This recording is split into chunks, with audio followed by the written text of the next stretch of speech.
आज के लेक्चर में जो टॉपिक हम डिस्कस करने वाले हैं वो है the ground state of helium. हम यहाँ पे हीलियम एटम के बारे में जब बात करते हैं तो हीलियम एटम में हमारे पास न्यूक्लियस में 2 प्रोटॉन और 2 इलेक्ट्रॉन होते हैं जो न्यूक्लियस के अराउंड रिवॉल्व करते हैं। अब हम देखते हैं वेरिएशनल मेथड से पहले जो हमारे पास हीलियम एटम की ग्राउंड स्टेट जो एनर्जी थी वो एक्सपेरिमेंटली तो कैलकुलेट थी पर थियोरेटिकली कैलकुलेट नहीं की। तो अब हम वेरिएशनल मेथड का यूज़ करके हीलियम एटम के लिए ग्राउंड स्टेट एनर्जी को कैलकुलेट करेंगे। अब हम इस सिस्टम के लिए हैमिल्टोनियन की बात करते हैं तो हम यहाँ पे देखते हैं कि जो हमारे पास प्रोटॉन और इलेक्ट्रॉन के बीच में कूलम इंटरेक्शन फोर्स होती है और हमारे पास इलेक्ट्रॉन और इलेक्ट्रॉन के बीच में कूलम रिपल्सिव फोर्स होती है। तो हम हीलियम एटम की बात करते हैं तो इसमें 2 इलेक्ट्रॉन और 2 प्रोटॉन होते हैं। इस इलेक्ट्रॉन की इस 2 प्रोटॉन के साथ जो इंटरेक्शन है और इस इलेक्ट्रॉन की इस प्रोटॉन के साथ जो इंटरेक्शन है उसको हम यहाँ पे वो हमारे पास पोटेंशियल एनर्जी होगी यहाँ पे। अब हम हैमिल्टोनियन हमारे पास होता है kinetic energy plus potential energy. तो यहाँ पे 2 इलेक्ट्रॉन है और 2 ही हमारे पास काइनेटिक एनर्जी आएंगी और पोटेंशियल एनर्जी इस इलेक्ट्रॉन 1 और प्रोटॉन के बीच में, इलेक्ट्रॉन 2 और प्रोटॉन के बीच में और 2 इलेक्ट्रॉन के बीच में ये हमारे पास रिपल्सिव फोर्स। तो अब हम यहाँ पे देखते हैं -h का स्क्वायर 2m डेल 1 का स्क्वायर माइनस h का स्क्वायर 2m डेल 2 का स्क्वायर। यहाँ पे हमारे पास 2 काइनेटिक एनर्जी आएगी। ये हमारे पास काइनेटिक एनर्जी फर्स्ट इलेक्ट्रॉन के लिए और ये हमारे पास काइनेटिक एनर्जी दूसरे इलेक्ट्रॉन के लिए। अब जो इलेक्ट्रॉन ये हमारे पास इस इलेक्ट्रॉन का जो कोऑर्डिनेट है वो r2 है और इलेक्ट्रॉन 1 का जो कोऑर्डिनेट है वो r1 है और इन दोनों के बीच में जो हमारे पास डिस्टेंस है वो r1 माइनस r2 है। अब हम इनके लिए यहाँ पे जो कूलम अट्रैक्टिव फोर्स है इलेक्ट्रॉन और प्रोटॉन के बीच में इलेक्ट्रॉन 1 के लिए वो है -z² 4πε0 1/r1। ये r1 कहता है कि इलेक्ट्रॉन 1 और प्रोटॉन के बीच में जो कूलम इंटरेक्शन फोर्स है उस वो वाली फोर्स ये है। और बिल्कुल सेम इस इलेक्ट्रॉन जो सेकंड जो इलेक्ट्रॉन है उसके बीच और प्रोटॉन के बीच में कूलम अट्रैक्टिव फोर्स है उसकी जो हमारे पास यहाँ पोटेंशियल एनर्जी आएगी वो आएगी -z² 4πε0 1/r2 सेकंड इलेक्ट्रॉन के लिए।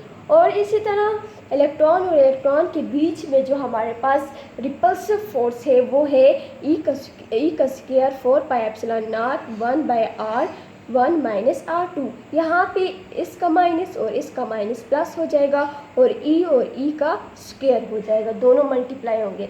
तो अब हम क्या करते हैं, यहाँ पे z जो होता है z यहाँ पे इंडिकेट्स करता है कि नंबर ऑफ प्रोटॉन्स को।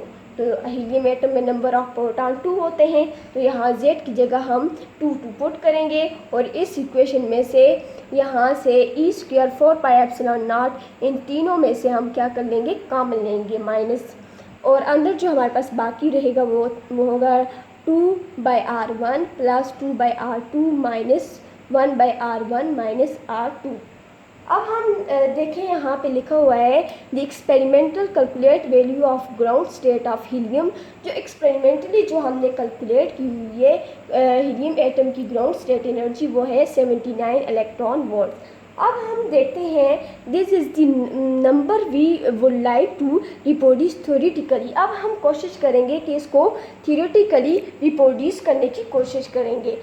It is a curious that such a simple and important problem has no known exact solution। ये तो बहुत क्यूरियस बात है कि इस सिंपल से प्रॉब्लम के लिए कोई सोल्यूशन हमारे पास एग्जैक्ट सोल्यूशन नहीं है। तो यहाँ पे जो हमारे पास प्रॉब्लम मुश्किलात सामने आती है वो इस वजह से आती है कि इलेक्ट्रॉन और इलेक्ट्रॉन के बीच में जो रिपल्सन है उसकी वजह से आती है। अब यहाँ पे जो इलेक्ट्रॉन और इलेक्ट्रॉन के बीच में रिपल्सिव फोर्स है वो है e² 4πε0 1/r1 माइनस r2। अब हम यहाँ पे क्या करते हैं, If we ignore this term, H split into two independent hydrogen Hamiltonian. अगर हम इस टर्म को इलेक्ट्रॉन और इलेक्ट्रॉन की रिपल्शन को इग्नोर कर लें तो ये हमारे पास ये ऐसे हो जाएगा जैसे हमारे पास दो हाइड्रोजन लाइक जैसा हो जाएगा। हम इस इलेक्ट्रॉन इस प्रोटॉन को एक हाइड्रोजन एटम कंसीडर करेंगे, इस प्रोटॉन और इस इलेक्ट्रॉन को दूसरा हाइड्रोजन एटम कंसीडर करेंगे। यहाँ पे दो हमारे पास हाइड्रोजन एटम हो जाएंगे। यहाँ पे फ़र्क इतना होगा कि इलेक्ट्रॉन में हमारे पास 1 प्रोटॉन होते हैं और इसमें हमारे पास इलेक्ट्रॉन में हमारे पास 1 प्रोटॉन, हाइड्रोजन एटम में हमारे पास 1 प्रोटॉन होता है और हीलियम एटम में हमारे पास कितने प्रोटॉन होते हैं? 2 प्रोटॉन होते हैं। अब हम देखें यहाँ पे यहाँ पे Z जो होगा वहाँ पे हाइड्रोजन एटम में 1 होता है और यहाँ पे हमारे पास 2 होगा। अब हमारे पास solution for the ground state just product of 2 hydrogen ground state wave function. इसका सोल्यूशन हमारे पास क्या होगा? 2 हाइड्रोजन एटम के वेव फंक्शन का प्रोडक्ट कहलाएगा। यहाँ पे साइन R1 और R2 is equal to psi R1 psi R2। अब इन दोनों का जो प्रोडक्ट कहलाएगा, 2 हाइड्रोजन एटम को जब हम प्रोडक्ट लेंगे उनका तो हमारे पास हीलियम एटम का वेव फंक्शन आ जाएगा। अब हम जानते हैं हाइड्रोजन एटम के लिए हम लोग वेव फंक्शन कैलकुलेट कर चुके हैं। वो होता है psi is equal to √Z का क्यूब पाई ए का क्यूब e पावर -ZR/a। यहाँ पे Z इंडिकेट्स करता है नंबर ऑफ प्रोटॉन को। तो हम जानते हैं कि हीलियम एटम में नंबर ऑफ प्रोटॉन कितने होते हैं? 2। तो इस इक्वेशन में Z की जगह 2 पुट कर लें। जब हम साई R1 के लिए इस इक्वेशन में Z की जगह 2 पुट करेंगे तो यहाँ पे 8 आ जाएगा, square root 8 by pi a का क्यूब e पावर -2R1/a। और इस तरह सेकंड हाइड्रोजन के लिए जो वेव फंक्शन आ जाएगा, इस Z की जगह हम 2 पुट करेंगे तो ये दोनों इक्वेशन, अब हम इन दोनों इक्वेशन को इस इक्वेशन में पुट करेंगे। इसमें पुट करेंगे तो ये हमारे पास साई और साई जब आपस में मल्टीप्लाई होंगे ये स्क्वायर रूट कैंसिल हो जाएगा और ये एक्सपोनेंशियल में -2 हम कॉमन लेंगे तो अंदर आ जाएगा R1 + R2। यहाँ प्लस से मिस्टेक होगी ये बाय ए। अब हम बात करते हैं सिमिलरली एनर्जी की बात करते हैं तो एनर्जी यहाँ पे 2 हाइड्रोजन एटम की एनर्जी जैसे होगी। यहाँ पे सिर्फ डिफरेंस क्या है? Z = 2। तो हम जानते हैं हाइड्रोजन एटम के लिए जो एनर्जी होती है वो होती है E0 = ZE0/n²। तो n = 1 ग्राउंड स्टेट के लिए और Z = 2 नंबर ऑफ प्रोटॉन। अब हम फॉर 1 हाइड्रोजन एटम के लिए यहाँ इस इक्वेशन में Z की जगह 2 पुट करेंगे तो ये 4 हो जाएगा, E0 हो जाएगा, बाय n की जगह 1 पुट करेंगे तो n का 1 हो जाएगा। तो इस तरह सेकंड हाइड्रोजन के लिए इस इक्वेशन में हम जो है Z की जगह 2 पुट करेंगे तो ये 4E0 हो जाएगा। और ये दोनों इक्वेशन हम लोग अब हमारे पास टोटल एनर्जी इन दोनों हाइड्रोजन का सम हो जाएगी। तो अब हम इनको सम करेंगे तो 4E1 + 4E2 तो ये हमारे पास 8E0। हम जानते हैं ग्राउंड स्टेट की जो एनर्जी होती है वो -13.6 इलेक्ट्रॉन वोल्ट होती है। इस इक्वेशन में जब हम पुट करेंगे इसको मल्टीप्लाई करेंगे तो हमारे पास -1.8 इलेक्ट्रॉन वोल्ट्स, ये हमारे पास अप्रोक्सीमेटली हमारे पास 1.09 electron volt. This is long way from the -17।